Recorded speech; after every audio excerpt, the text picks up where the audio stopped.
Damn, turns out the Blues Brothers were right. It's cheaper to support her.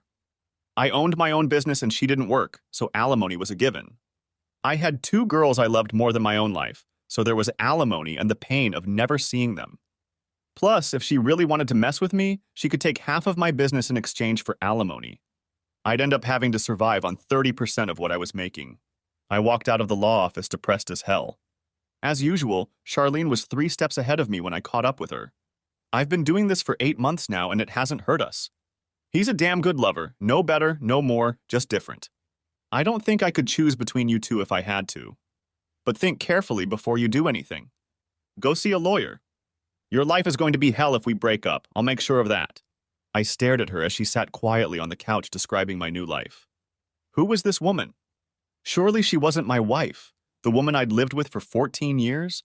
The woman I depended on and trusted more than I'd ever trusted anyone in my entire life? At least now I won't have to sneak around. You'll still get the lion's share of my time and affection, but I won't neglect Jim either. He has needs just like you. I'll work out a schedule. That was all I heard before I got up and walked out. She followed me with a squeal until we were on the street, but immediately stopped talking when she saw Mrs. Roseman, a sweet old lady who lived 2 houses down from us. I smiled and nodded as Charlene turned back to the house, hissing, "Get your ass over here!" Now. She watched me leave. I had been gone for 2 days. The smirk on her face when I returned almost made me turn around. The girls were completely enamored with me, and I loved them until bedtime. They were growing up fast. They were 13 and 11. After I saw the lawyer, I decided I would stay out of the way for now. She brought me a beer after they fell asleep. I put it on the table. I'll be damned if I'll ever drink anything she gives me again. I'm glad you came to your senses. I knew you would. We'll live our lives the same as before, and no one will know anything. The only thing that will change is that I have a date one weekend, and I'll be coming home really late. But I'll be home, so I don't worry the girls. She leaned back in her chair, a familiar smug expression on her face. I quickly knocked it off her face with the speech I'd rehearsed. Who says I've come to my senses? Here's what's going to happen. I'm going to live here for the next 4 years and 8 months until Marissa turns 18, and then I'll be gone. Darcy will be a little over 16, so she'll hopefully be fine. Maybe she'll decide to come live with me.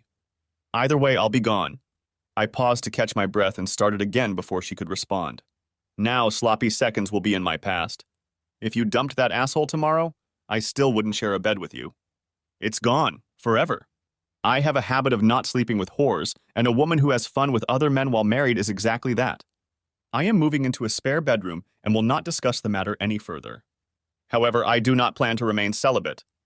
I have my own needs, and while I won't be looking, at least for a while, I won't refuse if offered unless she is married. I would never do to some poor soul what you are doing to me. Also, you better get a job or have your lover pay for your needs. The girls will get whatever they want, but anything above living expenses will never go into our joint checking account again. I knew that last word hit me hard. Charlene had never seen a sale she didn't like.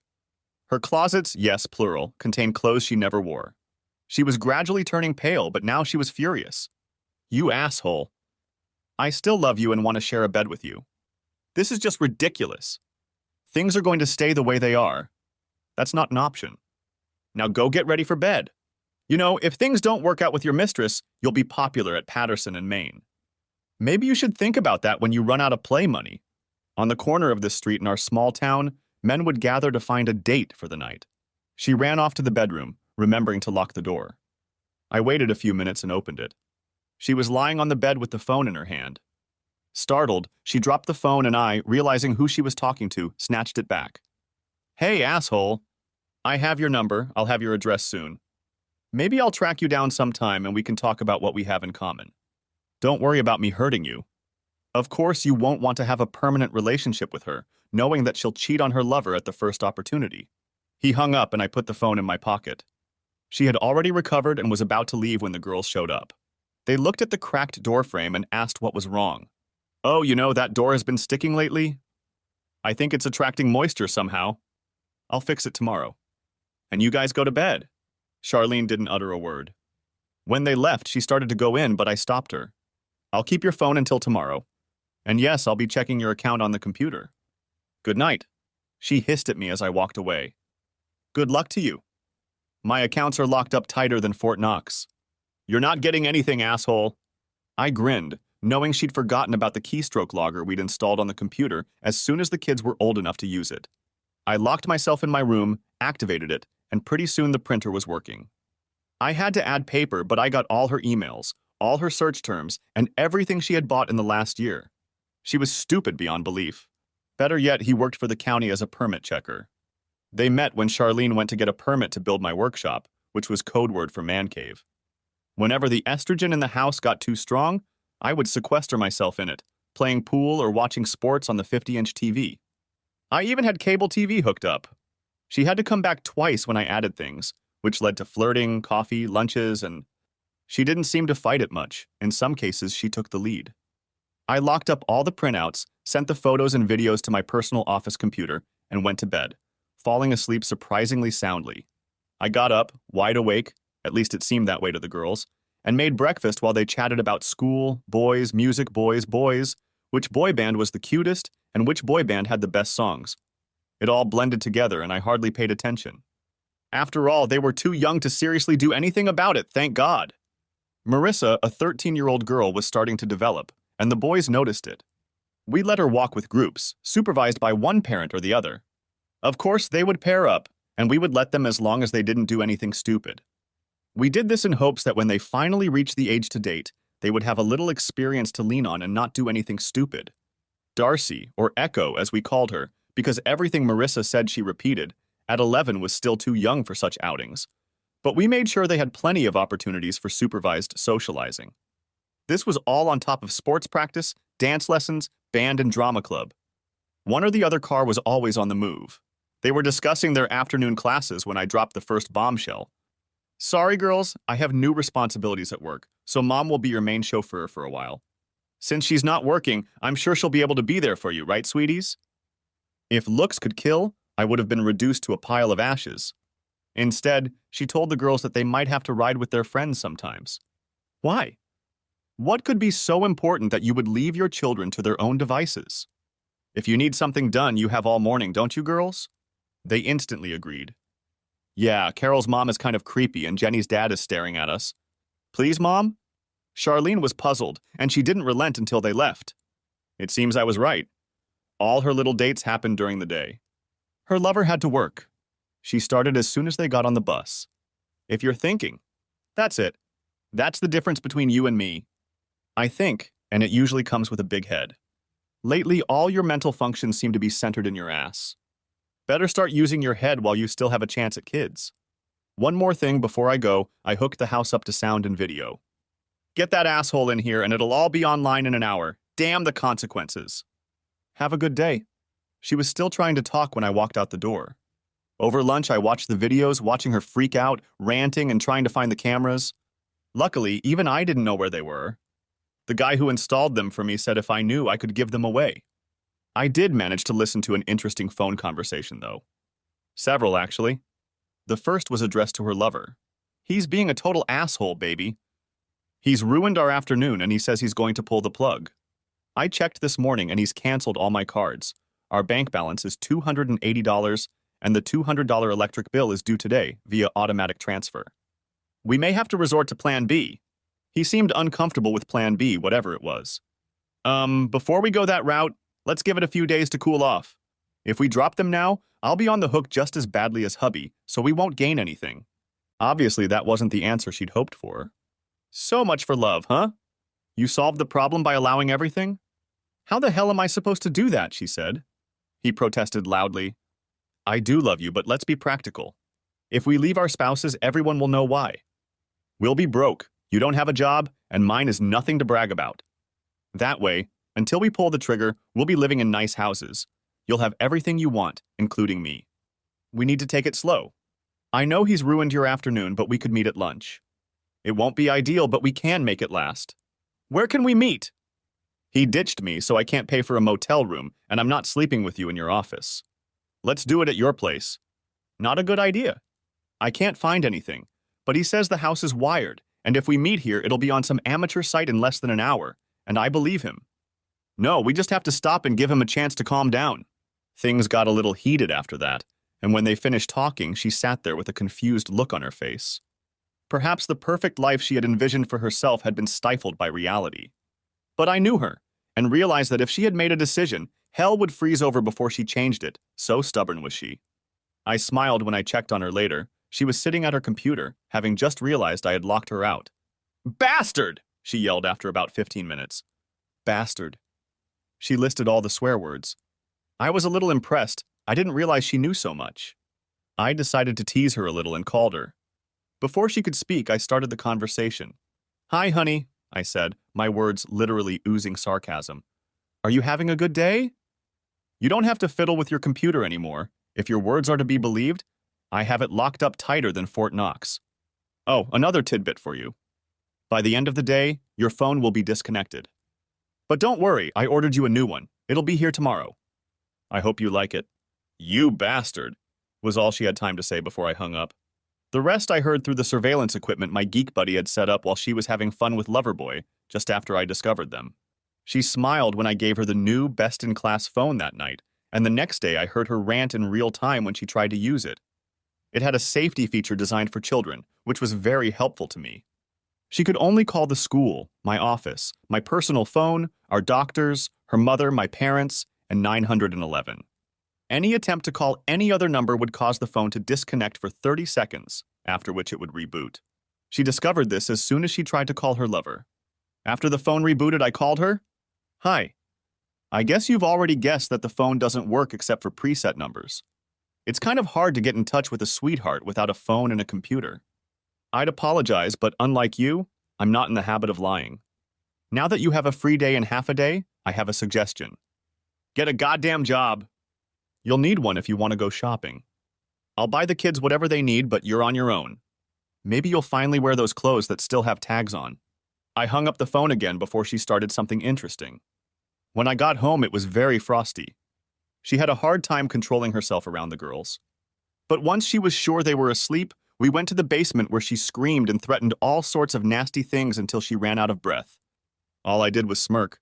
Deciding to change tactics, she burst into tears. "Please, honey, stop being mean to me. I don't deserve it. Please understand I didn't do it on purpose. It just happened. He's just a fling. I'm sure sooner or later we'll get tired of each other and I'll go back to loving only you. It didn't hurt you before you found out, and it won't hurt you now. It's only a few hours a week. The rest of the time I'm all yours. Come to bed with me tonight. Let me prove to you how much I still love you." I think I shocked her when I laughed. I looked on the computer for excuses for cheating. One website offers a book called The Cheater's Handbook. It gives all kinds of advice on how to handle affairs and has a whole section on how to deal with the consequences if your spouse finds out. You just used a lot of excuses. It just happened. It's not going to affect us. It's just an affair. It'll be over soon. And the best part is threatening to destroy his world if he doesn't agree. I watched the conflicting emotions run across her face. Before she could speak, I started again. "Let's stop for a moment. Let's say I agree to your program. What does that do for me? I will still pay all the bills, do all the things a married person does. The only difference is that I will have to share with you.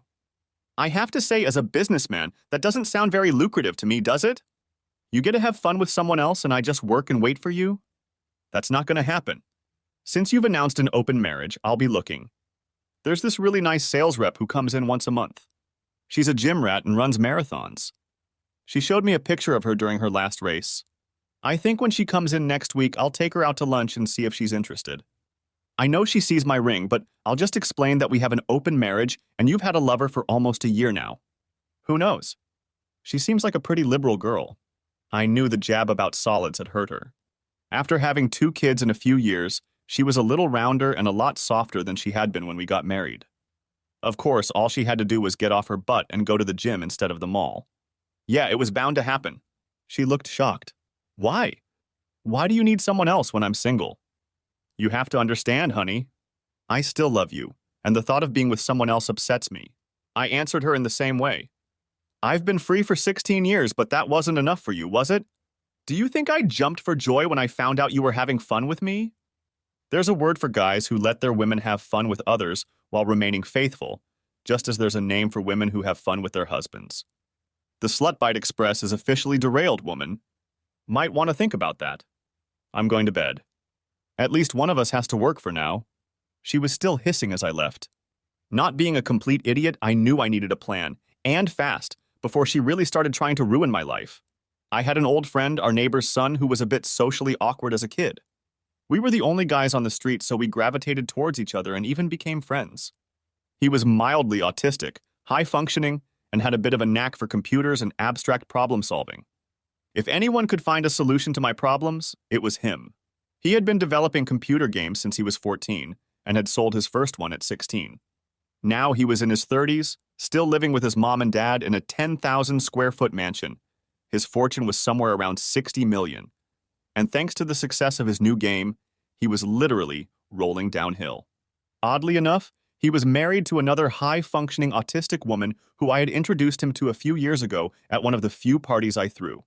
She was the daughter of one of my biggest clients and usually led an almost reclusive lifestyle, but after spending most of the day at the spa, she insisted that her father bring her, telling him that something important was going to happen. Although God had been a little stingy when it came to her brain, he made up for it with her body and face. She was insanely beautiful. Glancing at my friend Harry, she took his hand and asked, "The 17th of June?" He just nodded and continued talking to another guest for another minute before tapping his glass to get everyone's attention. Ladies and gentlemen, it gives me great pleasure to invite you all to our upcoming wedding. The date is June 17th, and it will take place at... He looked at June and she smiled, taking his hand. At Emmanuel Lutheran Church on 2nd Street in Broadville. Harry just nodded until someone asked him to introduce his fiancée and tell him how they met. He blushed slightly when she answered again. "I'm June Allison, and we met right here in this house at a party." That was the whole story, except she didn't say it happened right now at this party. She told him what kind of ring she wanted, and the next day he handed her a credit card. She took it from there. They had been together for 8 years. Their daughter was 7 years old, and my girls cherished and nurtured her like she was the little sister they dreamed of having. It wasn't unusual for me to come home and see a Lexus SUV in the driveway and the driver waiting patiently in the kitchen, drinking coffee and talking to Charlie. At my appearance, she brightened, smirking. Shanna was a black woman, very attractive, ex-military, having served 2 combat tours and holding black belts in 3 different disciplines. She was on a local law enforcement-sponsored pistol team and regularly won trophies. At one time, she worked for me. I thought she was brilliant and very good at what she did, but I could tell she was bored to tears most of the time. One day, June came by to talk to me about some social event they were having. She showed up unannounced, as was her habit, and I was in a meeting, so Shanna kept her company. By the time I got out of the meeting, I had lost an employee. Everyone ended up with a win-win. Shanna had taken up residence in the mansion, in a small apartment with a separate entrance. For all their wealth, Harry and June didn't go out much, and Shanna was about to quit, again due to boredom, when some junkie decided it would be a good idea to kidnap some rich guy's kid for money. He succeeded for about 3 minutes, after which Shanna blew his head off as he tried to carry a drugged star off the property. The case was hushed up, but he was armed, and surveillance footage shows him waving a shotgun around trying to carry the child away. She was let off with a warning, and from that day on she became a bodyguard nanny for Star. A couple of times the girls went on vacation with them, to exotic places. We were invited, but Charlene always found a reason for us to stay home. Harry was surprised, but June wasn't. I saw it coming. She seemed distracted the last few times I was around her, and at our last party I caught her in the garden sitting very close to another guest. She recoiled when I saw them, and I had a feeling I had just missed her kissing him. When she saw me, she almost ran back into the house, and she stuck to you like glue for the rest of the evening. I wanted to say something, but what? Maybe she was kissing some guy, maybe she wasn't. It wasn't enough. I thought back to that night. At events like this, we usually split up, enjoying the opportunity to socialize with different people. I noticed her absence but assumed she was in another part of the house as she suddenly appeared and stayed by my side for the rest of the evening.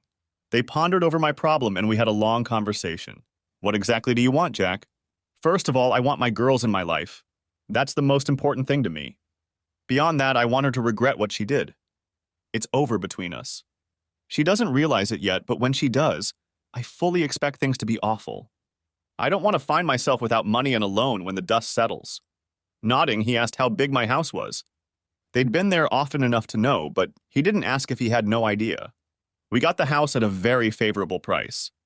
It was in an older neighborhood with a large lot and lots of mature trees. We bought it for about 60% of the usual value because the owner was elderly and didn't care for it. She got enough from the sale to live out her days in a nice retirement home, and I got a 4,400 square foot two-story house with a full basement. We bought it when the girls were very young, so it was the only home they had ever known. For 5 years, we spent every spare dime we had on restoring it, and now it was worth twice what we had put into it. Charlie loved the place, and I knew she would do everything she could to keep it after our divorce. Things cleared up a bit when he asked about the basement. For all the work we had done on the house, we had left the basement alone with the vague idea of renovating it so the girls could entertain their friends there sometime later. By my calculations, the basement was almost 1,100 square feet. Remodel it, Jack. Make it into a nice apartment, even put in a separate driveway and do separate wiring. That way, it will be completely autonomous from the rest of the house. And then move in. If you divorce, you'll have your own home and full access to the kids. How can she object? Your lives will be completely separate. You will never have to see her unless you want to. I can't see any sane judge objecting to this plan, especially when children are involved. Man, why didn't I think of that? Because I'm a regular guy, that's why, not some autistic people with a collective IQ in the stratosphere. Shanna offered another option. I can kick her ass. I can kick his ass. I can screw up their lives in ways you can't even imagine, and it won't have anything to do with you in any way. Wow, that's some fire in his eyes. I have a feeling that if I take her out, it's going to get really, really ugly. Let's go with plan C, Shanna. I don't mind her being in a little pain, but she's the mother of my children. We'll do this first, okay? She didn't like it, but agreed, then went to check on the kids. She's got a little crush on you, Jack. Be careful now that you're about to be a bachelor. She's thinking about all sorts of things. I looked at June in surprise. I had always liked Shanna, but I had no idea she had these feelings. Anyway, it was pretty simple. The house was in my name only, which was necessary since I was the only one receiving income at the time of purchase. I consulted with several contractors and architects before I found the plan I liked best. On the advice of a lawyer, I tempered Charlie's fervor a bit by giving her an allowance. Not unlimited, but enough to go out to lunch with her friends and do a little shopping.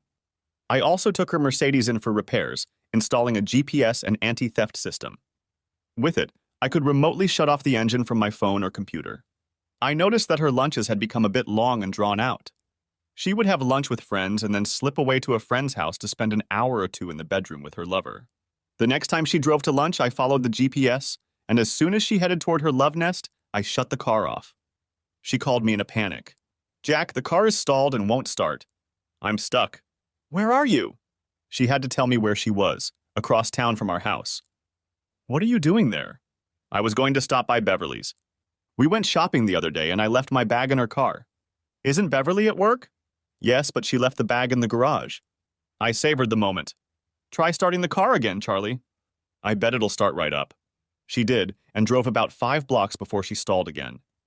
When she called back, I told her that the best thing she could do was try to get home. She didn't immediately understand, but drove home, surprised that the car never shut off. When it happened 2 more times, she realized what was wrong. I later recorded her screaming tirade, including her telling Marissa to get the hell out of the room when she tried to calm her down. The look of hurt in our child's eyes calmed her down, but the damage was done. Things were pretty calm between them after that.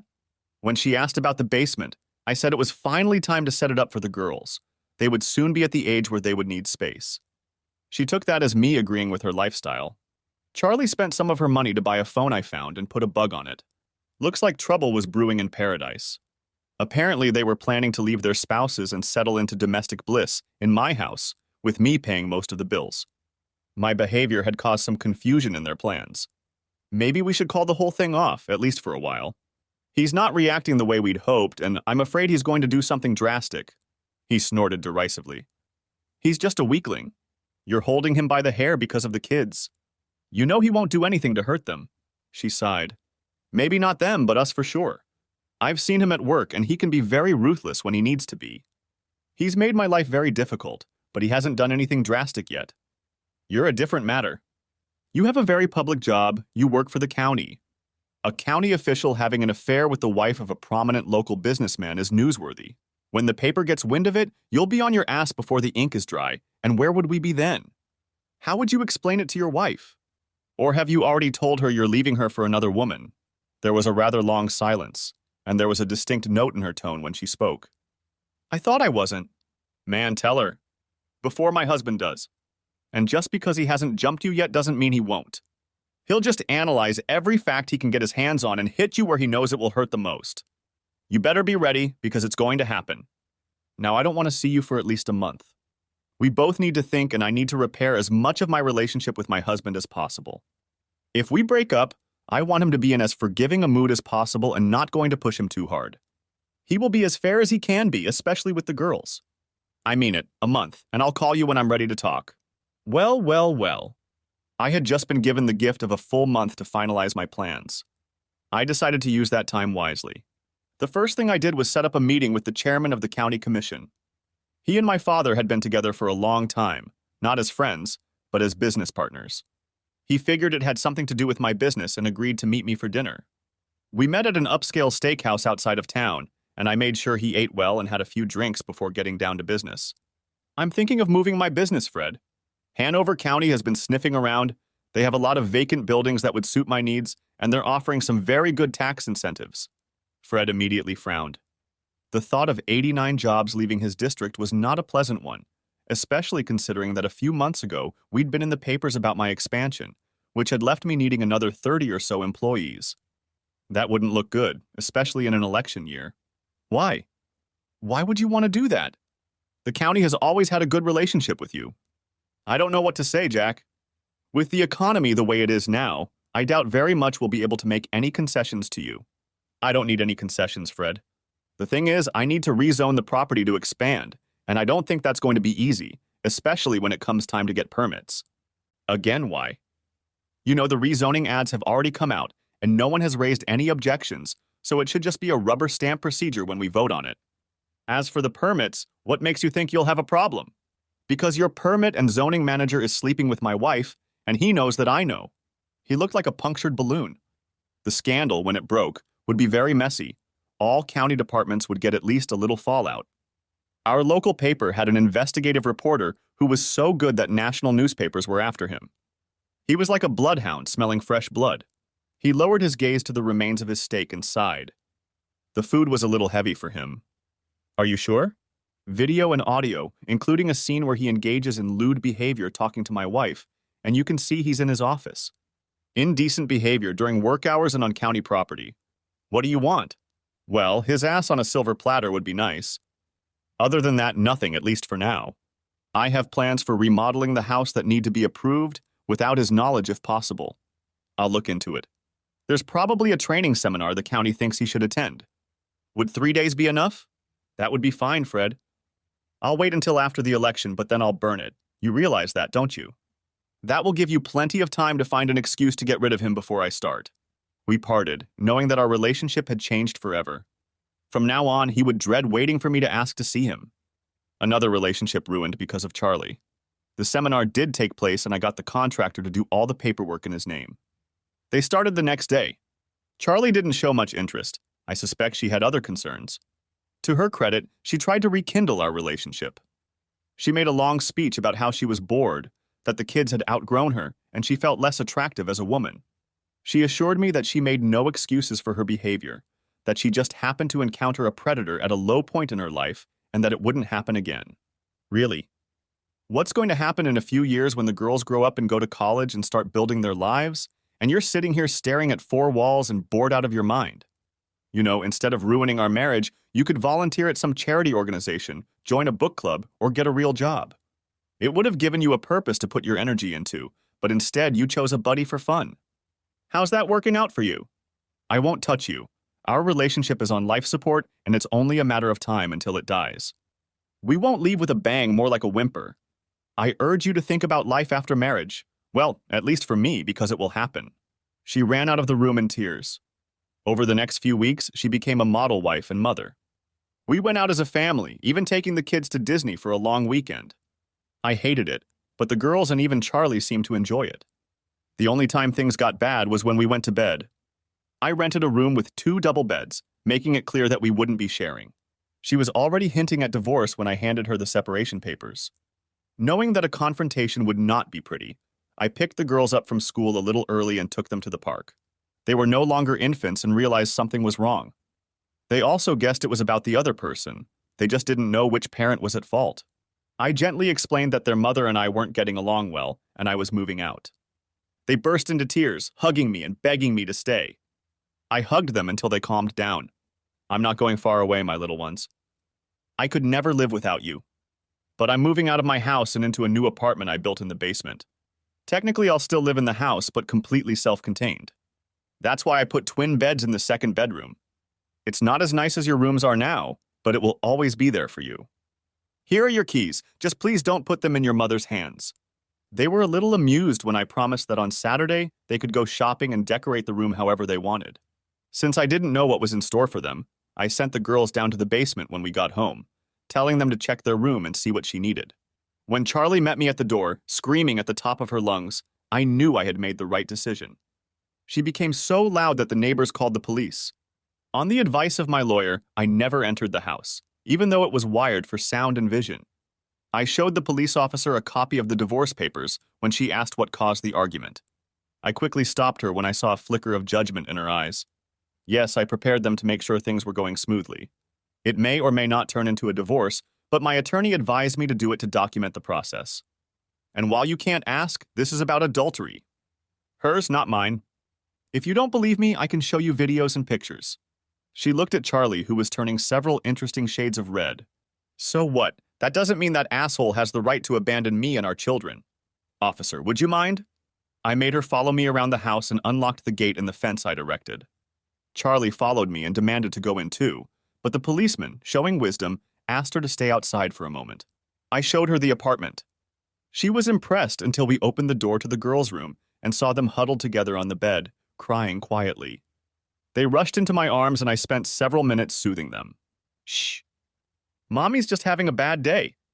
I'm sure she's calmed down by now, right, officer? The officer nodded grimly and then smiled at the girls. Your dad is right. She's much calmer already. Your daddy and I will go back and talk to her some more to make sure. She said goodbye to them, and we got to talking as soon as we got outside. You must be feeling pretty bad right now. But you got through it. You did the right thing for your girls. I have no advice for you other than to always put your kids first. If my first husband had been half the man you are, I probably wouldn't still hate him. When we returned, Charlie was much calmer and assured the officer that she no longer had to react to her angry outbursts. The fact that she loved me so much was breaking her heart. I'll tell you the same thing I told him. Put the welfare of your children first.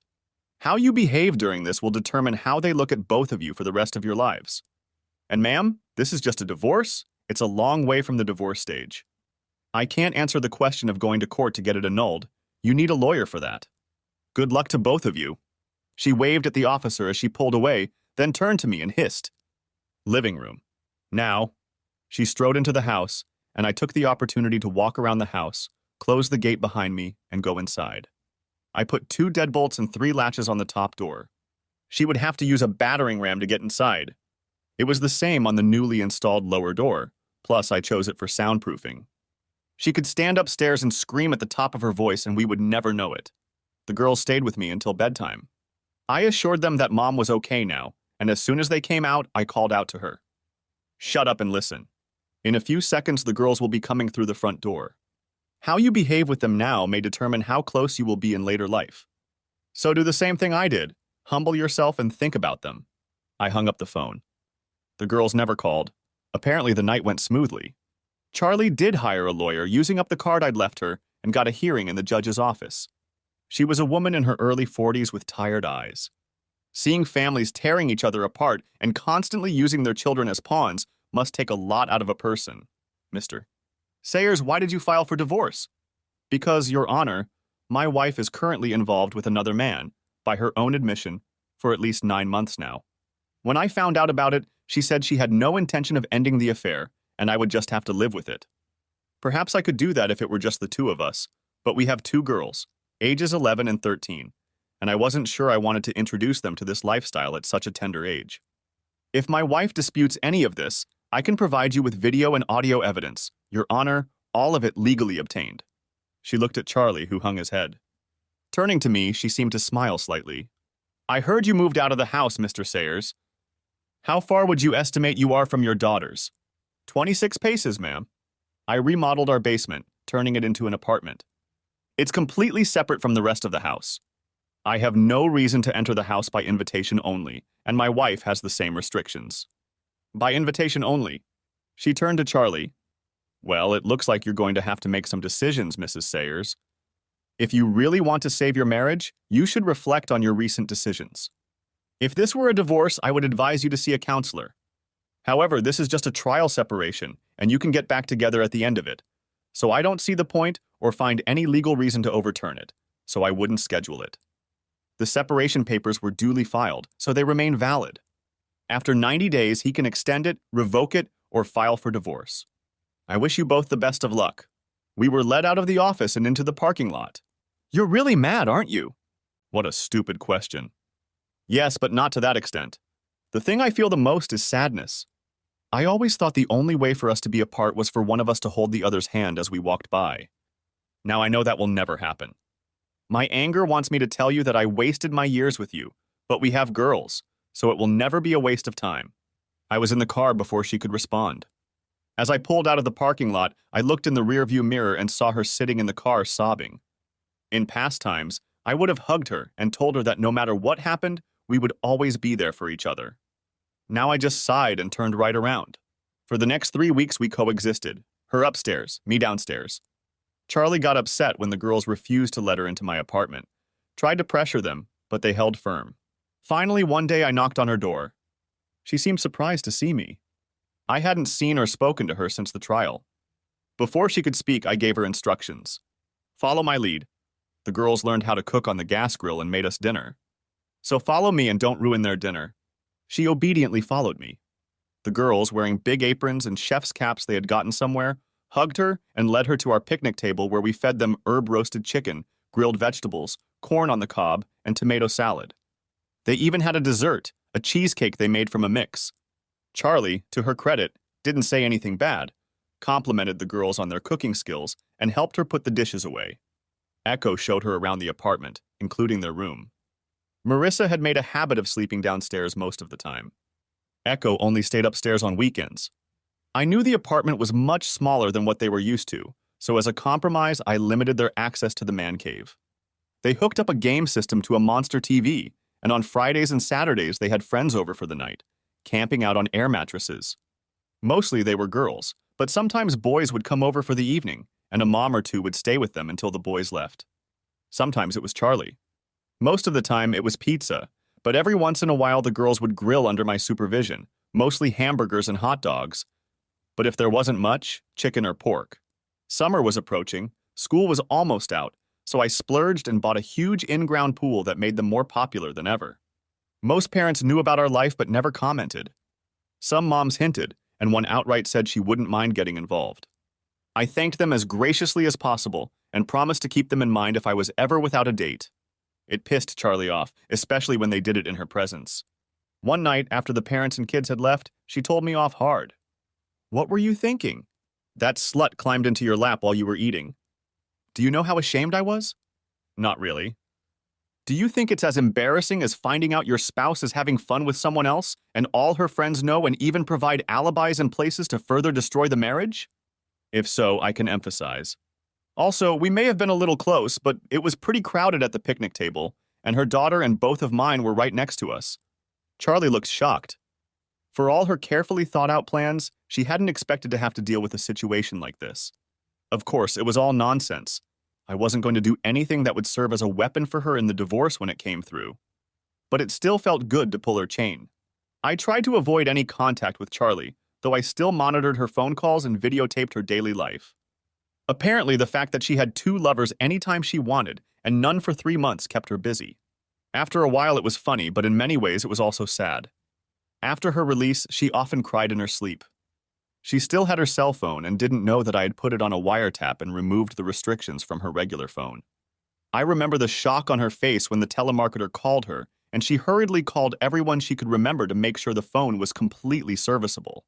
She took it as a sign that I was thawing out and things were getting better, not as a death blow to our marriage. If she thought about it, the fact that I no longer cared whether or not she was communicating with her lover would make her think twice. The election was over. The county manager resigned, and the new appointee promised the commissioners that he would clean the fat out of all county budgets. Bob was quietly let go. He caved to the manager and addressed the county commissioners. They met him in the conference room and showed him the clip I had given them, where he goes into great detail about what he's going to do to Charlie the next time they get together. That's it, Bob. The owner of that video has threatened to make it public and sue the district for allowing the manager to have an affair and use the district's computers and phones for games. Unusual games? All we have to do to make this stop is fire you without a recommendation. If we don't, we'll all be embarrassed. Probably have to pay that person a lot of money to keep the matter quiet, and we'll make sure you get as many charges as our attorney thinks we can bring. Your chances of ever working in another county or municipality will be reduced to zero, and jobs in the private sector in any management capacity will be very, very hard to find. Do us all a favor, Bob. Consider the lesson learned and walk away. He had no choice, and the local paper didn't even write about his departure. Basically, he just disappeared.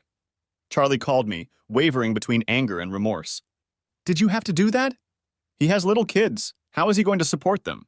Shouldn't he have thought about all this before he decided sleeping with you was a good idea? And I feel sorry for his kids, but his wife has a pretty good job right now, and she should be okay with child support. His wife is a stay-at-home mom. Not anymore.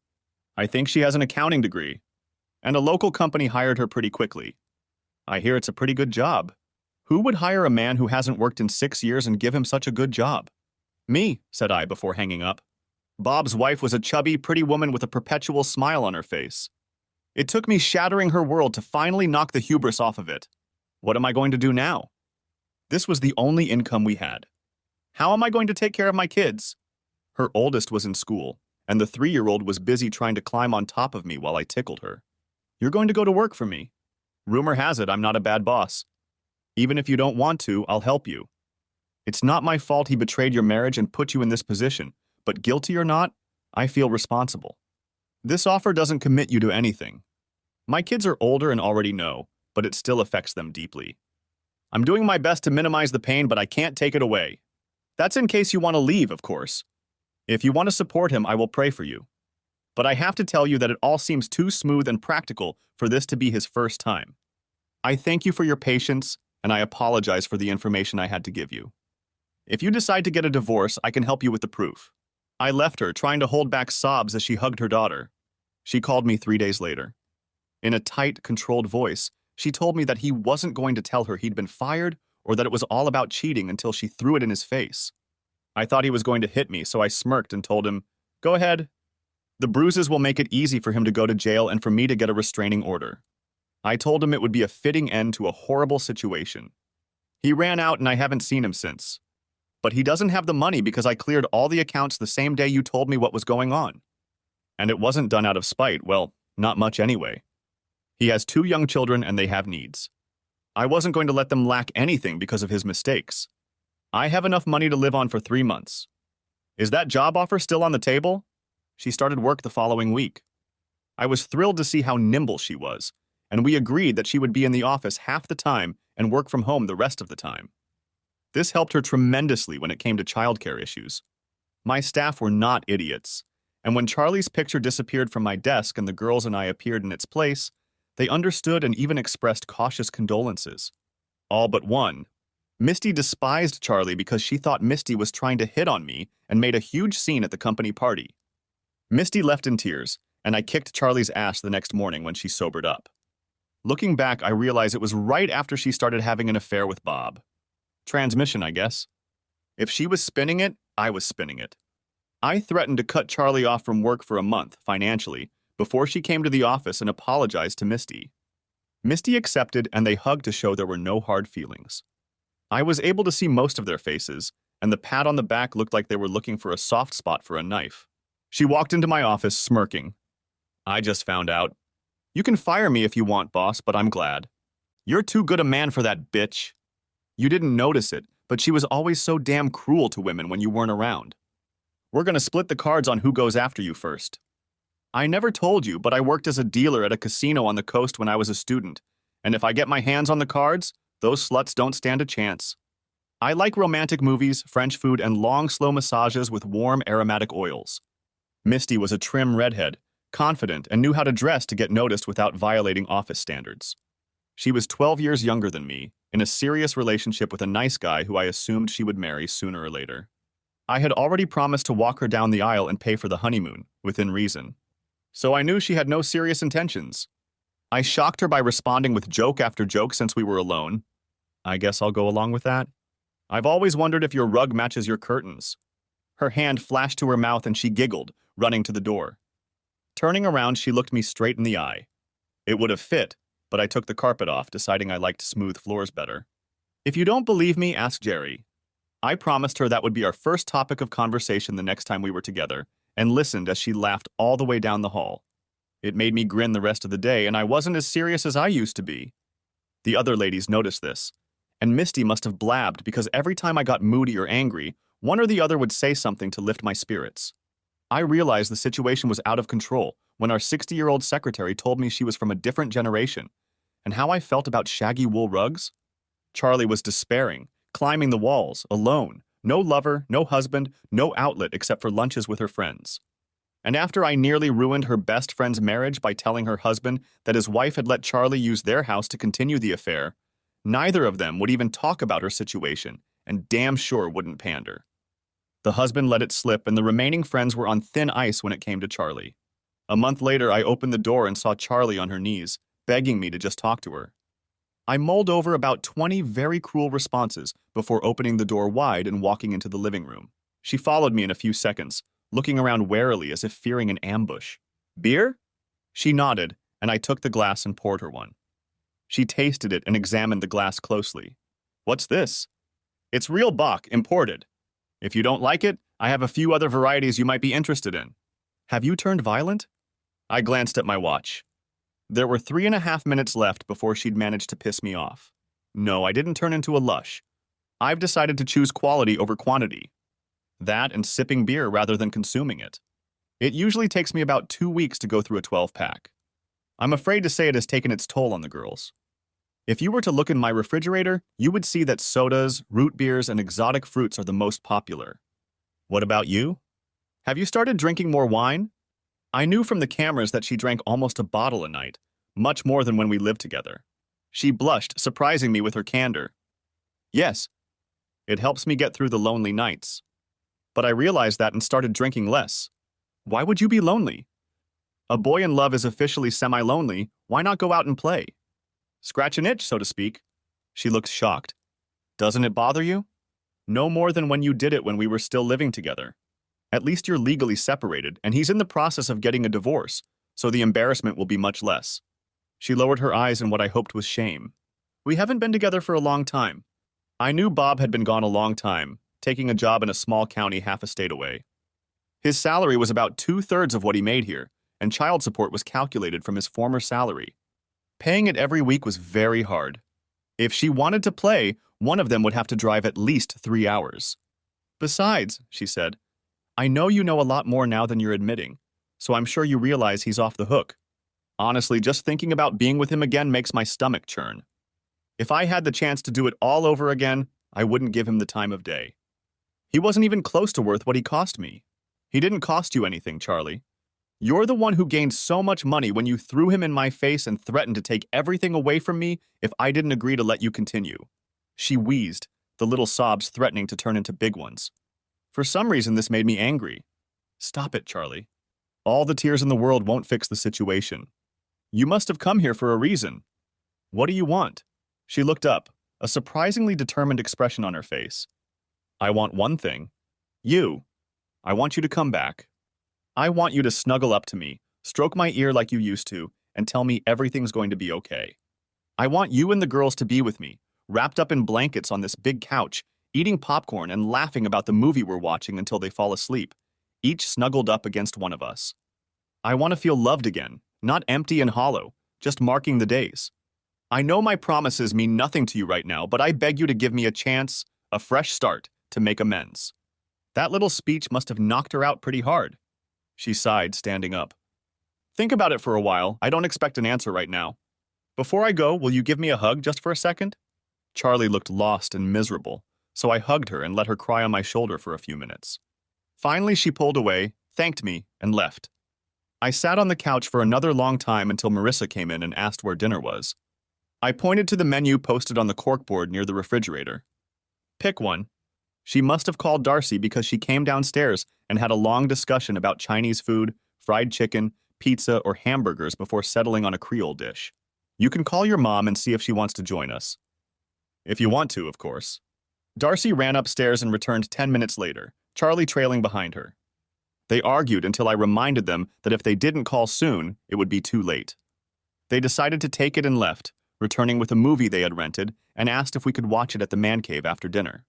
I ate my black and blue salad, enjoying the combination of blackened steak and blue cheese crumbles, watching them chatter and taste test all the plates, including mine. Darcy worked up the courage to order the alligator bites, and they turned out pretty good. Once we were full, we went into the building and sat down on the leather couch, seating both kids between us like old times. They chose a novel and I laughed at it until Darcy poked me in the ribs, telling me to shut up so they could enjoy it. Neither girl saw the ending until the next day because they both fell asleep snuggled up against us. When I looked over, I saw Charlie crying softly, trying not to wake Marissa. We kissed them, and I sent them home to their mother's house, saying I wanted to stay there for a while. Everyone, even Charlie, kissed me goodnight as they left. I still sat there for a long time thinking, would I ever be able to trust her again? What would I do if I did and she turned out to be a bitch again? Would my heart be able to take another blow like that? It didn't take long for sleep to set in, and the next morning they found me still lying on the couch in the men's room. I went to take a shower while they finished the movie. I have to admit, Charlie was really trying. She cooked my favorite meals, didn't complain when I didn't always accept her invitations. The relationship with the girls grew stronger and stronger, especially when school started again, and she took them shopping with her. I always gave Marissa one of my cards, and Charlie wore it out, as was her habit, even buying herself a couple outfits. I didn't complain, because it wasn't at all what she'd spent before. She still had her allowance and one card left, and she was learning to live on the budget I had allotted her. She surprised us all when she came to me asking for a favor. I've been thinking a lot about my life, Jack. I think I'll take your advice and either get a job or find something worthwhile to volunteer for. If I do that, will you watch the girls if I need you? I gave her a big hug and praised her. She had also been going to the gym, and it was already showing. She was getting back into her old soccer mom shape.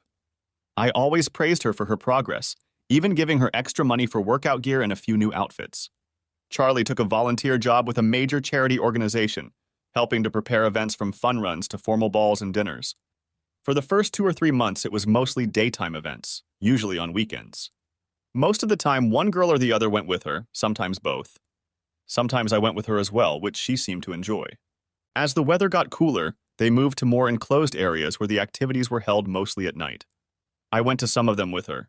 It was fun, and I got to socialize with her a bit, but it was taking too much of my energy to do it regularly and still run the company, so I cut my visits down to 1 out of 3. Charlie acted frustrated until I asked her how she would like it if I got up early and dragged her to work, and she still had to go to her job with hardly any sleep. On the second day, she usually had breakfast with us, showing pictures of all the beautiful people on her phone. I didn't think much of it, preferring to trust her as I figured she had learned her lesson. The video cameras were still in place, but I had stopped checking them weeks ago. We were slowly coming back to each other. I had almost come to terms with her act, believing she was truly sorry, and knew what would happen if she stumbled again. But pride doesn't precede a fall, smugness does.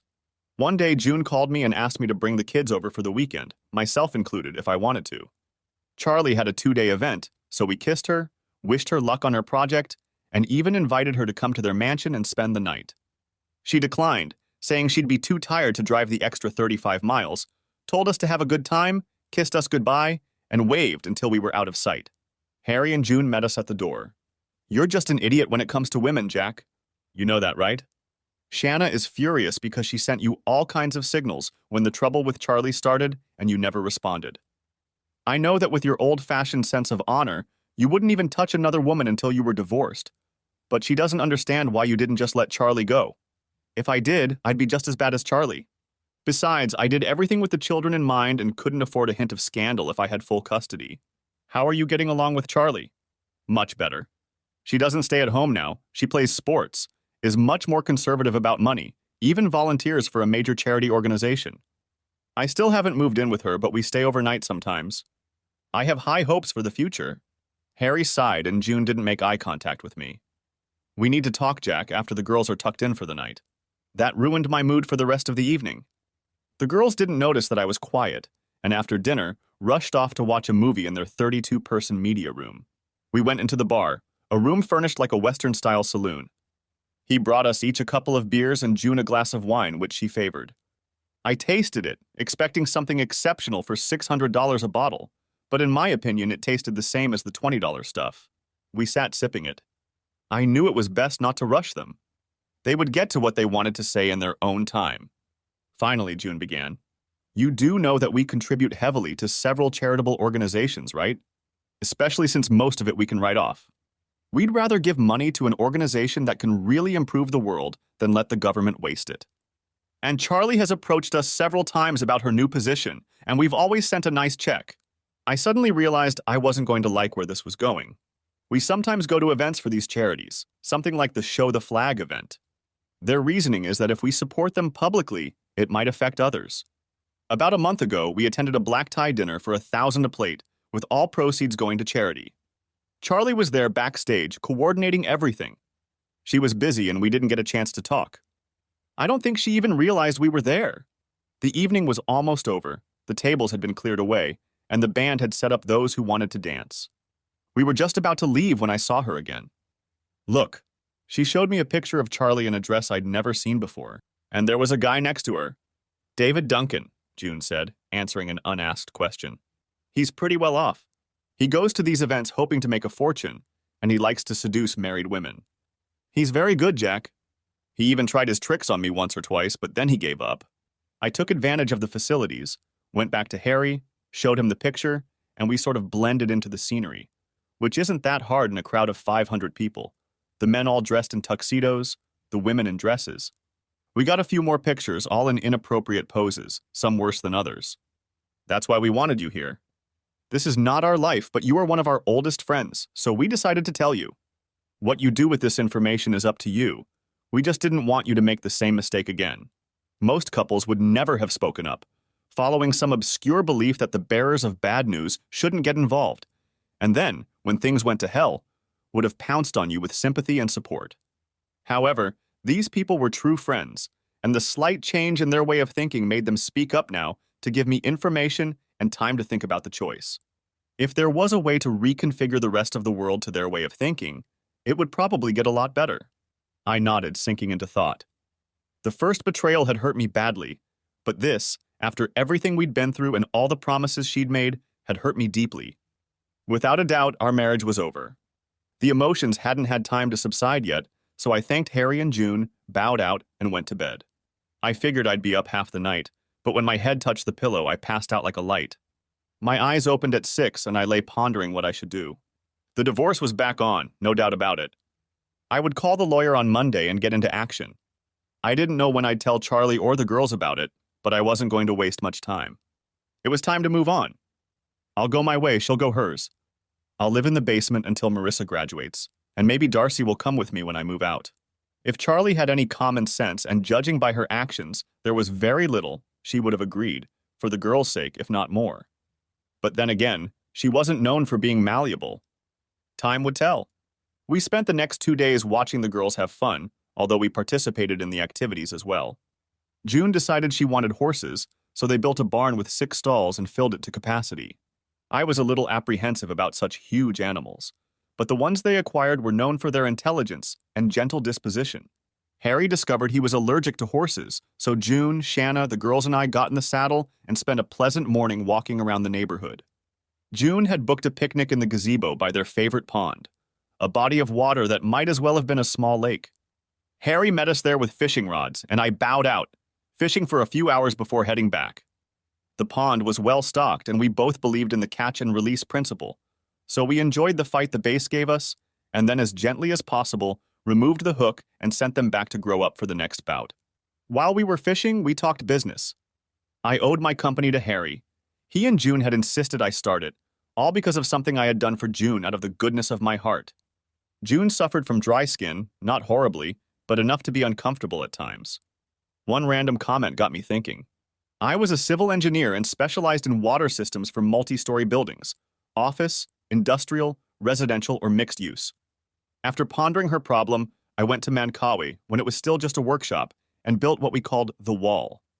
It was one wall of a shower stall with protruding nozzles spaced 4 inches from knee to neck. They pulsed and vibrated, delivering first soap and water, then rinse water, and finally body lotion.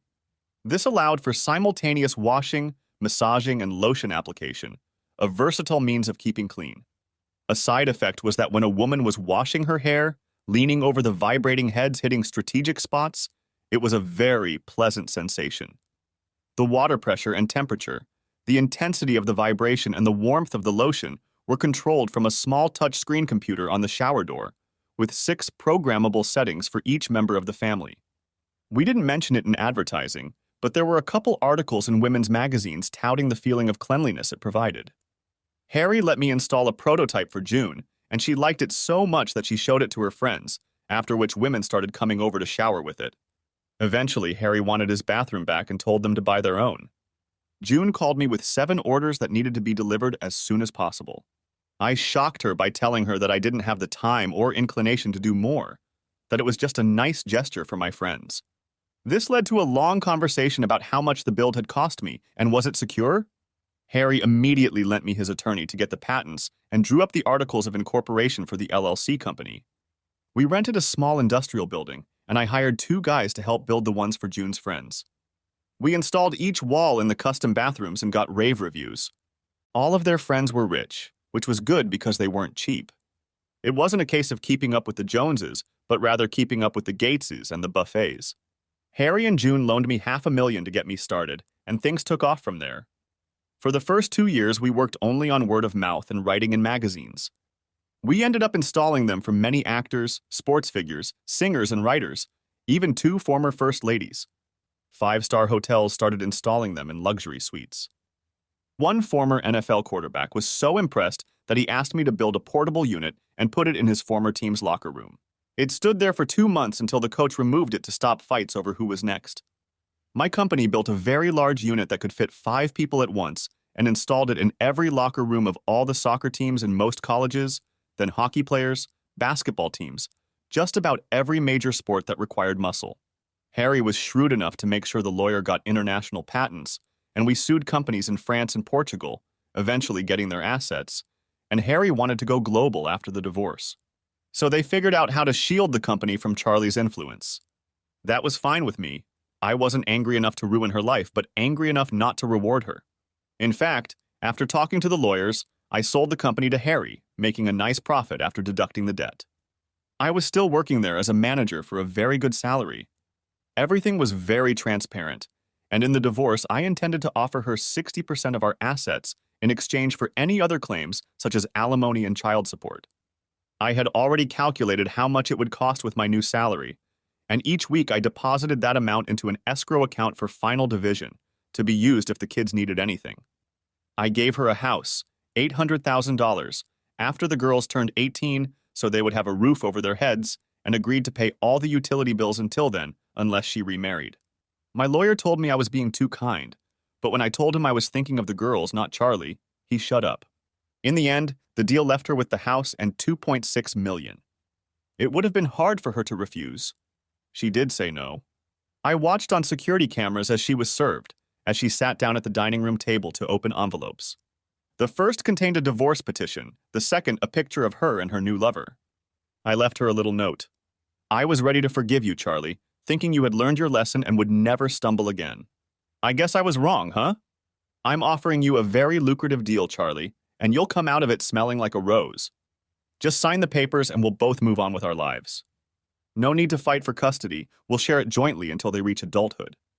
For that, I will continue to live in the apartment until Marissa turns 18. Then Darcy can live wherever she wants. She will be 16, and she can make her own decisions. Read the papers, take them to the attorney of your choice, have them look into everything. Please don't be stupid about it. At the end of the day, Charlie, it will do you no good and cost you money you may want to keep. Good luck with any future relationships, just don't use me as a reference. Yes, I sent the same pictures my lawyer had, the ones I gave you, to his wife. Be careful. This is an attachment alienation state, and a good attorney can easily take most of your new divorce settlement amount. Let's hope she's not that harsh. I didn't feel the need to sign it. Charlie begged, Charlie pleaded, but Charlie was getting nowhere. Please, Charlie, don't read chapter and verse excuses from the cheater's handbook. You wanted another, and you got it. I refuse to be your backup plan. It's over. Let's not make things harder on the girls. Sign the papers, and in a few more years, when the kids are older, I'll be gone and we'll only have to see each other at weddings and baptisms of children. She cried. Then she got angry. Her lawyer was pretty slick, and when she saw what I was offering, she advised me to take the money and live happily ever after, explaining that Charlie had come to her because she was one of the best, and the best didn't come cheap. I may end up getting more than you and think, is it worth it? Don't lower the quality of your life for the sake of losing, Charlie. You cheated twice, and he has documentation for both incidents. This isn't a no-fault state. He can charge you with adultery if you insist, and you'll end up with a lot less, and I'll still have to pay. Agree. She countersued for mental cruelty and claimed I had my own affairs with Shanna and Brenda, Bob's ex-wife. Brenda threatened to sue her for slander and defamation of character. Shanna showed up at her door and told her there would be trouble if she didn't stop. It won't really be me, bitch. I have a lot of friends left from my old unit, and believe me when I tell you this, we're a bunch of mean bitches. I won't even talk about what the guys can do to you. I see a lot of mugging in your future. You could disappear. I hear they pay a lot of money for pretty white bitches in third world countries, and one of my guys has connections. He'd be happy to take care of you. Think with your head, not your ass, woman, while you still have a choice. By this time, Charlie had her back against the wall, pressing a hand to her throat. One more thing? When this is over, I'm going after him. He's a good man who would never have held up in my old world, and that's what attracts me. A nice, gentle, strong man is just what I'm looking for. I'm still young enough to breed, and I bet we'll make adorable little chocolate babies. Just be warned, bitch. She walked away, leaving Charlie gasping, looking at the spreading stain on his jeans. I didn't hear the story until much later. She stopped her actions the next day. A few weeks later, I was surprised when a woman I didn't know showed up at work and asked for a few minutes of my time, saying it had to do with my divorce. After turning on the video and audio recording, I invited her into my office. Sometimes I used it during negotiations. I have found that suppliers and clients sometimes forget some things when it comes to contracts. She was a very attractive woman, perhaps 10 years older, but looking her age. I stood up and shook her hand, walking over to the couch next to the conference table. I wanted to put her at ease. I'm sorry to come unannounced, Mr. Sayers. I'm Barbara Duncan. I believe your wife knows my husband. It was clear. It was her husband who was having fun with Charlie. I took her hand. I find myself in the awkward position of having to apologize for my wife's actions, Mrs. Duncan. She shook her head. I'm sure it's not your fault, and I know it's not mine. They were two grown men, both, as I found out, with a history of adultery. They probably seduced each other. I'm here to ask a favor. It seems you have photos and testimony that I could use in my divorce. Would you mind sharing them? Give me the name of your attorney and I'll send them over. She sighed. I don't have one yet. When things went south, he emptied all the bills, leaving me with just enough for a house and clothes for our son. I wasn't working and my future looked bleak. Once again, I found myself in the unusual position of having to clean up the mess my wife had made. I dialed the number, asking her to hold on. John? I've got another customer for you. The asshole's wife. Give me a time and I'll send her over. And John, I'm paying. Why don't you give me a discount? What? That's what I thought, you greedy bastard. Here's her number. Text her when you're free. Barbara looked shocked and I grinned. Don't worry, he's really good at what he does and I can afford that kind of expense. It's the least I can do. You don't know me, but if there's anything else I can help you with, ask. She sat up, her lips trembling. Please don't cry, she began. I gave her some tissues, let her cry for a while, and thought about it. Brenda was at her place now, and if anyone knew what she was going through, it was her. I called and she came into the office. Brenda, Barbara, you two have something in common. My wife has slept with both of your husbands. I'll be out for a minute. I gave them 15 minutes. When I walked back in, both women plopped me down on the couch. And then they both kissed me. I didn't expect that to happen. I sat there glowing, a different shade of lipstick on each cheek. I was telling Barb what a nice guy you are, and that when the divorce is final, I'm coming for you. Don't look so shocked, you know you're my hero. Now focus. Barb needs a job until her divorce is finalized. Sounds like she's perfect for that new position you were talking about. She has a degree in international business relations, speaks French, Italian, and German. Looks like I found your new international marketing director. You can thank me with a big bonus in my next check. And remember, I'm your chief accountant, so I know how much you can pay her. Don't make me adjust it. Charlie literally flew into a rage. What the hell is wrong with you? Is this some kind of revenge? Treating me like shit while you give these bitches all the support you can? Dude, you're talking about pissing me off. I've reached my absolute limit in dealing with her. Charlie, you need to shut up. You need to shut up right now. Are you listening? Because if you don't, the offer will be withdrawn, and I'll make you fight for every bone in your body. You think I imagined when I married you that I'd spend my time supporting the women whose lives you ruined? No, you didn't. This is on you, Charlie, and I'm done. Don't talk to me again, and if you do, you can talk to my lawyer. Don't worry about the girls. They'll tell me if they need anything. Are you listening to what I'm saying? She began to cry again. But honey, I'm sure. I spoke directly above her. I'll tell you what you can be sure of. You can be sure that the divorce will go through. You can be sure that before the ink on the paper dries, I'll already be looking for someone else. Girls need a positive role model. So go screw up another marriage, or 2 or 3. When you're done ruining the life they thought they had, send the women to me, and I'll do my best to put them back together. Maybe they can form a club or something.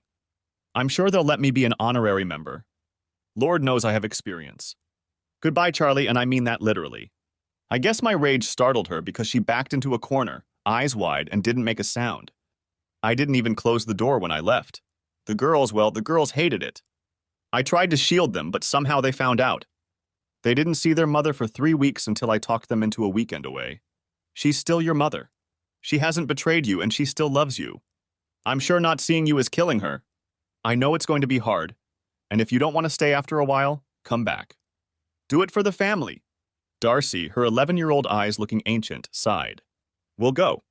But you're wrong, Papa. She betrayed us just as she betrayed you and robbed us of a normal family. She'll never be the same. We did things with you, with her, but we'll never do them together, never share common memories again. Love you, Daddy. She hugged me tightly and walked the longest 26 steps of her young life. Damn it, when did kids get so smart and so world-weary? I may have to see a therapist for them and for all of us. It took 11 months and cost her about $600,000 before she gave up. She asked me to give her an hour to socialize before signing the papers, so I called her. What can you say that will make a difference? If you're sorry, I accept your apology. Otherwise, sign the papers. I'm not going to go through another drama. Darcy was now 12 and a half and had grown into a rare beauty. Marissa, now almost 15, looked like a 20-year-old model. People still came to pool and man cave parties, and when the boys showed up, the mothers circled their nest like hawks. The chicks wouldn't go to waste with them. Charlie never offered to come. I was still paying all the bills for the house, and that would be it until Junior left for college. I changed the petition a little. The house, instead of going to Charlie as per the first divorce proposal, would be sold and the proceeds divided equally. Charlie will still get enough to live comfortably if he is careful with the money. Before the ink was even dry on my divorce papers, Brenda, true to her word, came after me. I stopped her as gently as I could. I'd love to, Brenda, but you work for me, and if we don't work out, it could be very, very awkward. I'll quit. You'll receive my resignation letter via email in about 5 seconds. I had to laugh. You love your job, and while you're really good, no one will pay you as much as I do. I could marry a bank. You could, but it would take a long time if it happens at all. Please stop. I knew she was flying to France the next morning. Get a hold of yourself, Barb. Maybe you'll find a Frenchman and fall in love. Either way, there's a Pierre Jean-Claude out there pining for you and looking for you. Brenda has found the guy, another accountant, and they're still tallying up the numbers. How many minutes he can last. How many orgasms he could give her in one session. So far, it's all adding up. Barbara took my proposal literally, found a Frenchman, and moved to Nice to head up the company's European division. C'est la vie. I muddled through for about 9 months. I dated a few women I had met through friends and various social events, found out that my equipment was still working, but other than physical pleasure, nothing much was happening. Harry and Jane looked after me as best they could. I came over to the girls' house a few times and we had a good time. Shanna left them saying that although she loved them and Star, it was time to move on. I was a little disappointed and they smirked. 13 months after the divorce, Charlie got engaged to a guy she met through her volunteer work. The charity she worked for, after her affair and divorce came to light, asked her if she thought she could be more useful elsewhere, and she took the hint and left. I met him at the mailbox several times and he seemed like a perfectly decent man. The best part was that he was single when they met, so she didn't ruin the marriage. I wondered how truthful she was about her past, but that was none of my business. The girls liked him. He had a sense of humor, and he didn't try to be a father figure.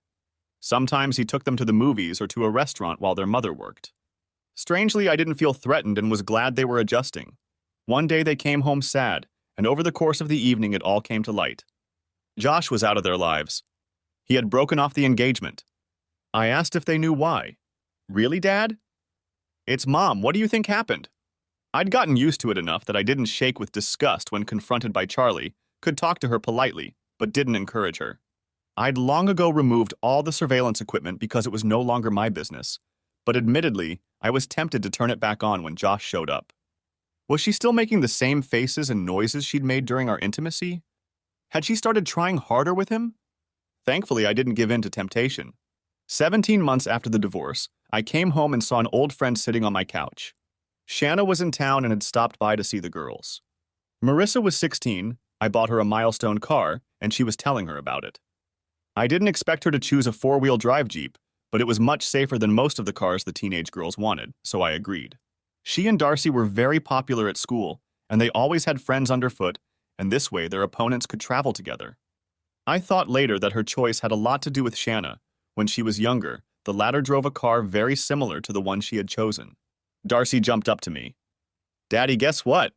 Shanna wants to take us camping. Star is going to come with us. Can we go? It was unexpected. Darcy was just a girl, and I couldn't imagine her sleeping on the ground or getting dirty. Shanna sat back and grinned. I grinned back.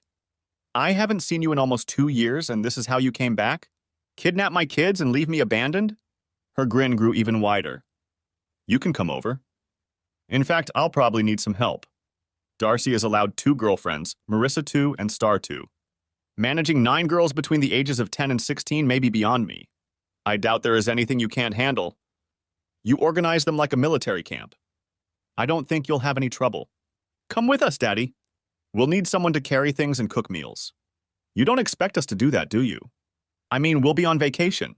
My oldest daughter grinned as she finished.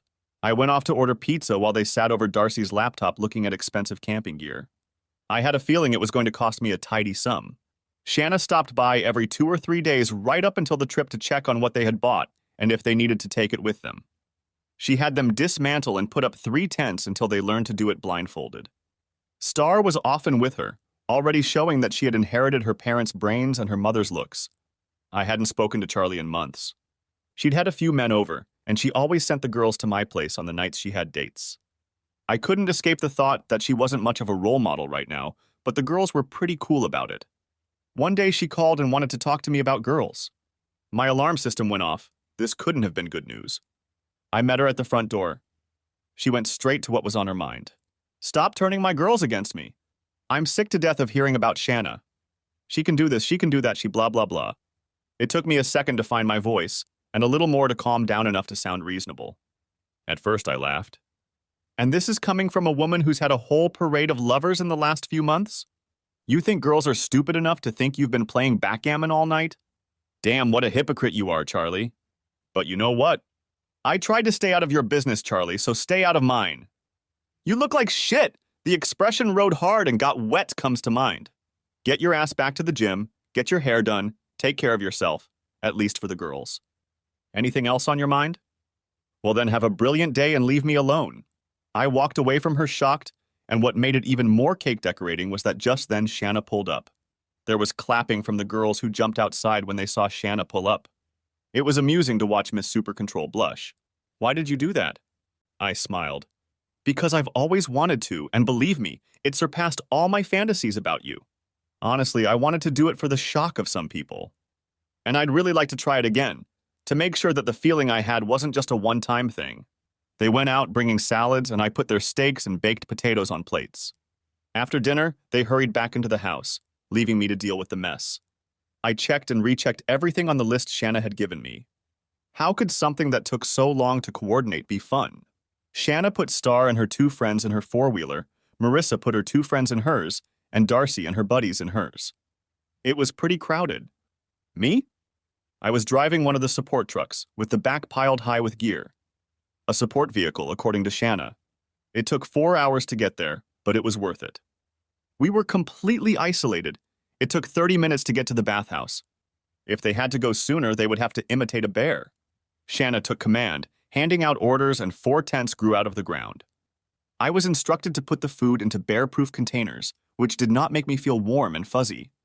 The coolers would be locked in the cars overnight, and Shanna had bear repellent that she sprayed in large doses around the tent and cars. Next, I was to assemble the charcoal grill we had brought with us. By lunchtime, everything was ready to go. Lunch consisted of cold appetizers and sodas. The girl giggled and looked out over the lake. While they put on their bathing suits, I drove back to the marina, got the keys to the biggest pontoon boat they had, and went through an hour-long briefing. It was huge and designed for 18 adults, so I figured 9 girls and 2 adults wouldn't tax it. The next morning, we had to make breakfast. I was pretty good with the grill, but Shanna took over breakfast, delegating everything to the older girls. Soon the air was filled with the sounds of sausages roasting, and I was chopping peppers, onions, and ham for an omelet. Shanna brought out the biggest cast-iron skillet I'd ever seen, heated the oil, and made the best pancakes I'd ever tasted, with buckwheat flour and fresh blueberries. We got full, and then Shanna got everyone to help clean up, washing dishes, picking up trash, putting away utensils and food until it looked like we'd never been here. Shanna got a couple fishing rods and went down to the lake with each girl in tow and then taught each one how to fish. There were lots of small bream in the cove, so everyone caught something different. We took endless pictures, and the girls never failed to let me know that we would be visiting places like Academy or Dick's very soon. We lazed around until almost lunchtime and then drove back to the marina. Shanna made them wear sneakers and cover up their swimsuits with shorts and t-shirts. They figured it was because we took them to a restaurant on the marina for lunch. Oddly enough, they served Italian food there, and plates of spaghetti, ravioli, huge meatballs, and other assorted dishes were shared. Little girls have a knack for getting their hands full. We took them for a walk down to the piers to admire the boats. There was much squealing when they realized the big boat was meant for them, and they clattered aboard, groaning when Shanna made them put on life jackets. "We have a student driver," she said, grinning. "Best not to take any chances." We rocked slowly until everyone was comfortable. The girls only laughed. "Relax, sweetheart. I was a hormonal teenager once, and so were you, but much later than I was. They're just having fun. But if they get close again, they're all yours." She thought for a second and went on deck. I heard it echo across the lake and she came back, grinning and adjusting her top. I didn't say a word. We anchored in the cove, and I discovered the best thing on the boat. A sliding board to drive off the side of the boat into the water, and a little pump that fed water to the board to make it easier. Soon they were coming off the board 2 at a time, screaming as they flew up into the air. One little girl kept to herself, and it turned out that she couldn't swim. The others were empathetic enough to suggest they stop, a rather adult thing to do for such small children, but Shanna saved the day. She took the girl to the back of the boat, and she returned a few minutes later, wearing a life jacket. Shanna climbed up the ladder with her, and they went down together. I don't know who screamed more, Shanna or Vicky. The cove was pretty shallow, with a nice little beach, and we docked at the shore when they got tired of tying them up. We chopped wood and got the cooler out, and soon they were roasting sausages and marshmallows while sipping sodas. Shanna kept Vicky at bay, talking quietly to her, and after a few minutes I looked up when Vicky's dog swam past me. Later, we were sitting on the boat with our legs hanging off the side by side, when I walked over and gently kissed her cheek. Her smile lit up the twilight. For what? For helping Vicky. You're going to be a supermom. Tears came to her eyes and she jumped out of the boat and swam into the bay, looking out over the canal. When she finally arrived, I helped her untangle the girls, cleaned up after them, made sure the fire was put out, and we slowly swam back to the dock. Did I do something to offend you? If so, you know I didn't mean it, and I apologize. She stroked my cheek, smiling a gentle smile. You didn't say anything wrong, sweetie. You just gave me a compliment that no one has ever given me before. I just didn't know how to take it. She leaned against me with her whole body, holding my hand. I couldn't remember the last time I'd been so pleased. We had a light dinner that the girls had prepared, insisting that Shanna and I relax, so we sat in camp chairs and snuggled. Shanna told me about her new job. She had co-owned a security firm with 3 of her fellow veterans and seemed to be succeeding, although she didn't enjoy the irregular hours and travel as much as she thought she would. I told her about selling the company, much to her surprise. It doesn't bother me. It all started out as me just trying to help a friend, and Harry and June more or less forcefully dragged me into it. They're good, loyal friends, but I didn't really like it, and money didn't mean that much to me. I just wanted to have enough money to provide a good life for my family and later for my girls. She sighed and took my hand. I know you don't show it, but Charlie hurt you more than you can show. I was married once myself. I loved the guy and considered him my life partner until I came back from a business trip and found out he was divorcing me for what I thought was a good friend, and she was 6 months pregnant. At least he had the decency to wait until I got home, but it still hurt. I was a little shocked. She had never mentioned this before, and it made me sad. Charlie had taught me a lot about pain management, so I could understand. We lay in the chairs until dinner was served. I was really glad my girls had learned how to use the grill, because most of the others were clueless. Shanna and I did the dishes, and the girls sat around the fire, singing along to one of Marissa's friends on the guitar. It sounded good, sitting in the dark with no one around to appreciate your abilities. We tried to wear down the pontoon, and the girls were adamant that we should get one of our own as gifts for both birthdays combined. I did not resist the suggestion in the slightest. I lay there in the tent in the middle of the desert and realized that I was the happiest I had been in a very, very long time, and fell asleep with a smile. The girls picked us up and we went out to face the world. After everything was packed up, we looked around to make sure we had left the campground better than we found it, and left, taking with us memories that will last a lifetime. I'm sure everything had been planned. Marissa got behind the wheel of Shanna's SUV, another girl got behind the wheel of hers, and Shanna came with me. We drove, holding hands, not feeling the need to talk. An hour away from home, Shanna finally spoke. I've been thinking about this for years, to tell you the truth. We could go home, date, dance around how we feel about each other, but I'll cut to the chase and give you some options. You're going to love me. You will marry me. You'll give me a few more children to love besides Star and our girls. And it's a prerequisite that you spend the rest of your life with me. If you object to any of this, I'll get in the car when we get back, drive away, and you'll never see me again. Oh, and by the way, I love you. How do you feel about that? Well, let me think about it. Okay, I've thought about it. Tomorrow we'll go to the jeweler's and find you a ring. And then we, or rather you, will go house hunting. I refuse to start married life in my ex's basement, so the sooner you find our house, the sooner we can get it set up. You might want to bring the girls in for counseling when you've made up your mind. Is that okay? Oh, and to make it official, Shanna Hunter, will you marry me? She sat like that for a few seconds until the tears started. Then the tears were replaced with a smug look. She texted someone and asked me to stop right then and there. I thought the girl driving Marissa's Jeep was about to crash, so fast she pulled over. Shanna jumped out of the truck, rushed around and pulled me out before I could get out myself. Marissa appeared to still be holding her phone and I looked at the message. Operation was a success. Great job, troops. I looked at her and she grinned, blushing. Oops. You weren't supposed to see that, she said, hugging me again. I sighed as I closed my computer and thought about it. Today was my 60th birthday. It was my last day of work. I was retiring, I had made a lot of money, and it was time. Darcy turned out to be a cog in math and business, so she started working for Harry when she got her MBA, and 3 years ago she moved to him to learn the business from the ground up before taking over as global CEO. Marissa followed in my footsteps by getting an engineering degree and specializing in bridge construction, a career that has taken her around the world. She found a life partner and they adopted 2 little girls, my only grandchildren to date.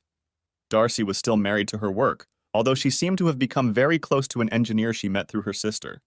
My musings were interrupted when my wife walked in with our twin daughters in her arms. They were graduating high school soon and had chosen different colleges, wanting to live apart for a change. Shanna was right, as always, when she told Charlie that we would have beautiful chocolate children. Shanna retired on our wedding day and took over running her company, then sold her share to the others when she found out she was pregnant. Our company was hardly their only client. Harry's empire became huge, and more than once it happened that information revealed to them changed business decisions significantly. She helped me gather the photos on the table, stopping at one of our wedding photos, the one of her with her fiancé. June, as matron of honor, and 9 bridesmaids, 3 16-year-olds, 3 13-year-olds, and 3 10-year-olds, all in floor-length dresses, elegant and beautiful, wearing dresses showing off combat boots, holding a sign. Operation successful. We were returning to our home on the lake, the same lake where we had vacationed all these years. There were 2 huge pontoons and a speedboat tied to the dock, and all the guys from that trip were frequent visitors, bringing their families and talking about Operation Lake, as they called it. I doubted we'd get much privacy, but that was the order of the day. What happened to Charlie? Not that I cared, other than how it would affect my children, but the house went to her. To say she wasn't happy would be a very fair statement, but she soon realized that her complaints were going unheeded and dismissed them. What really ticked her off was that there was a house for sale a block away from us, and Shanna decided that was where we would start our family. $500,000 later, she had a house that was written about in magazines. It had a full-size in-ground pool and hot tub, which we enjoyed until it was almost worn out the first year. Custody was never a problem because the girls were within walking distance of each house, although they preferred to stay with us most of the time, especially after their sisters were born. After all, they were almost grown by then. Charlie married twice more. The first one broke up after 2 years because, surprise, surprise, she was caught cheating. Luckily, she had the good sense to get a prenup, so she was protected. Just for fun, Brenda and Barb tracked down the wife and offered her a job. I heard they have the second house open and use the basement as a playroom, so maybe she got what she wanted all those years ago. We see her from time to time, but she's quiet, still harboring resentment. Time has not been as favorable to her as it could have been, and her age is taking its toll. Old habits die hard, I guess, and she still likes the mall better than the gym. Dad, hurry up. If we start now, we'll still have time to swim at the lake for an hour or two. I grinned, picked up my box, and walked out with my family to start the best part of my life's journey. Thanks for watching. I hope you enjoyed it. So subscribe to my channel and watch the next video.